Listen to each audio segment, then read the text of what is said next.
નમસ્કાર મિત્રો, જય મહાદેવ, જય મા ભારત.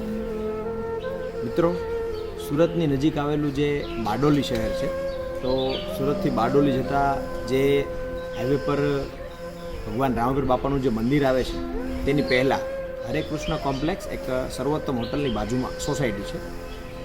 આ સોસાયટીમાં રહેતા એક દાદીમાં અને એક દાદાના ઘરની આજે મુલાકાત લીધી. ખરેખર આપણે તેને આ ત્રીજી વખત અનાજની કીટ પૂરી પાડી છે, પરંતુ આ વખતે જે કીટ પૂરી પાડી છે એ ખૂબ જ દુઃખદાયી છે, એટલા માટે વિડીયો બનાવવાનું મન થયું. મિત્રો, જે દાદા છે તેમનું 2 સંતાન છે.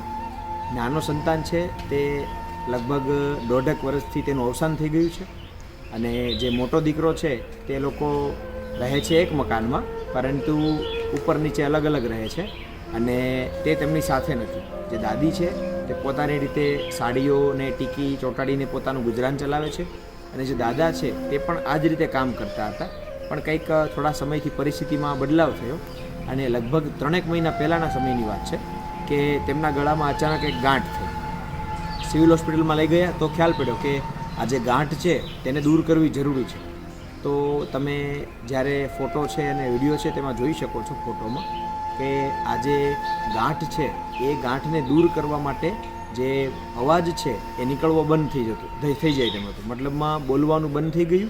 ગાંઠ તો નીકળી ગઈ છે ભગવાનની દયાથી, મહાદેવની દયાથી, પણ ગાંઠને કારણે શ્વાસ લેવામાં પણ તકલીફ થાય એમ હતું, અને ભોજન લઈ શકવામાં પણ તકલીફ હતી, અને બોલવામાં પણ ધીમે ધીમે તેમને તકલીફ ચાલુ થઈ ગઈ હતી. તો સમય એવો આવેલો છે કે તમે ફોટામાં જોઈ શકો છો કે તેમના ગળામાંથી એ ગાંઠને તો દૂર કરવામાં આવ્યું, પરંતુ અહીંયા એક હોલ પડી ગયું છે, જેના કારણે તે શ્વાસ પણ નાકથી નહીં પરંતુ અહીંયા ગળાથી જ લે છે, અને જે ભોજન છે તે મોઢેથી લે છે, પરંતુ જે કફ ને બધું છે તે અહીંયાથી જ બહાર આવે છે. તો મિત્રો, ઘણી બધી ક્રિટિકલ પરિસ્થિતિમાં અમે તેને જોઈને આવેલા છીએ, એટલા માટે તેમની સાથે તો વિડીયો બનાવવાની હિંમત ના થઈ, પરંતુ તમને જાણ કરું છું, ઓપરેશનથી તમે તેમના ગળાની હાલત પણ જોઈ શકો છો.